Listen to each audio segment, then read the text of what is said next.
place. I'm doing fine, I'm feeling great. You're not my fan, you can't relate. Straight talk going, stays not safe. Before you cross me, look both ways. Leaving the scene with no trace, none in my league. You out of place, I'm not at the top, I'm outer space. Can't eat with us, we're out of place. I'm doing fine, I'm feeling great. You're not my fan, you can't relate. Straight talk going, state to state.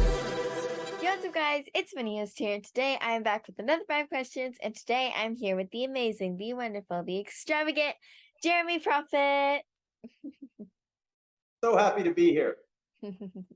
Number 1, how was your overall experience competing in the first wrestling academy? It was the best experience of my life. I couldn't have asked for better. All I've said is I want the chance to show what I can do. I want to show on an equal playing field with everybody out there, everyone in the wrestling business, exactly where my skills are. And that was pretty much what Jacques Rougeau gave us with Wrestling Academy. He took wrestlers from BC all the way out to the Maritimes, the best across Canada, and gave us a chance to show our best stuff. So it's the opportunity I've always been asking for, and I don't think I disappointed anyone with the performance I put on. Well, yeah, I mean, of course. Number 2, what was one of your favorite matches in the competition? My second round or semifinal match against Kyle Zachary. It was a very special match for me because I've known Kyle for a very long time. He was literally the guy who showed me how to take my first bump in wrestling. And although our careers went different ways, it was cool to meet up with him at this stage of my career and this stage of his. And we had a good little story behind our match. It got very competitive, which is one of the main things I'll say about Wrestling Academy, which is that it was really competitive. I mean, this is as real as it gets with wrestling. There was real prize money on the line. Everybody wanted to win. Everybody wanted that opportunity to wrestle for AEW, to go to the Nightmare Factory. So it was real serious competition. And Kyle really brought it against me. And, I don't back down from a challenge. I think the more I get challenged, the better I become. So, we really did some magic in there. And if you go watch it on YouTube, many people said it was the best match of the entire competition. And I'd be hard pressed to find another one that was better. Really, go check out that match. And it was some tremendous work from the two of us, a lot of fun. And I think the fans were the big winners once it was all said and done. Well, I mean, I'm gonna have to go watch that. I also agree that was my favorite match. 100%. Number 3, I know your girlfriend won the women's side as well. Are you two looking forward to training at the Nightmare Factory together? Absolutely. That was the plan from the start, is that we were going to both win this and both go to Atlanta. Man, I was ready to leave. We're both ready to leave the next day. We could have got on a plane or driven down to Atlanta right away. We've been ready to go. I always like to say, with me, it's not a case of getting ready.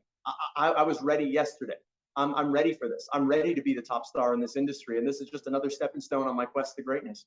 Yes, of course. Number 4, is there anything you're gonna miss about Quebec when you're gone? No, not really. I knew from the time I started doing this that I got to leave it behind. So the better you get in wrestling, you end up leaving your friends from wrestling school behind. You end up leaving your town behind, or your scene. You end up leaving your country behind. So I've been ready for this. I'm not going to miss anything.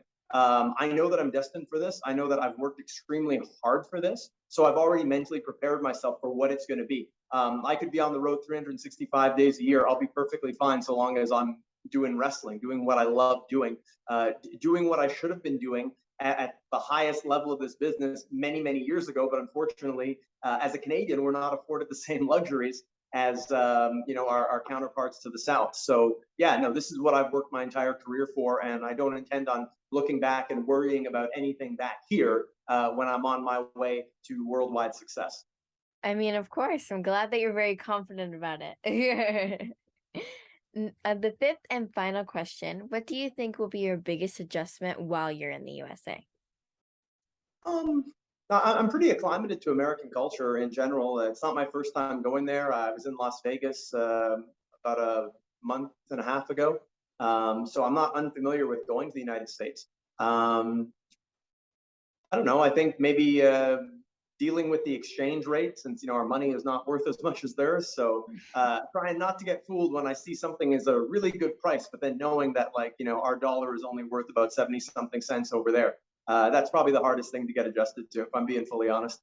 Yeah, that's true. The money is confusing. Yeah. Well, thank you again. I had such a great conversation once again. Thank you. Always a pleasure, mini host, and hopefully you're going to get your big break one of these days. You know, you'll be working for one of the major companies interviewing those guys too. Thank you. Well, I hope you all enjoyed this video. If you did, please smash the button, subscribe, and turn on notifications so you get notified each time I post a video. And I'll see you guys all next time. Bye.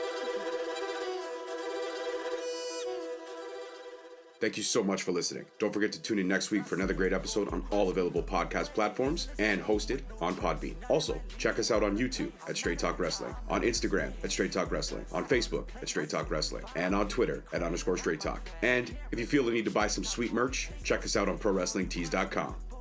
Leaving the scene with no trace, not in my league. You out of place. I'm not at the top. I'm outer space. Can't eat with us. We're out of place. I'm doing fine. I'm feeling great. You're not my fan. You can't relate. Straight talk going state to state.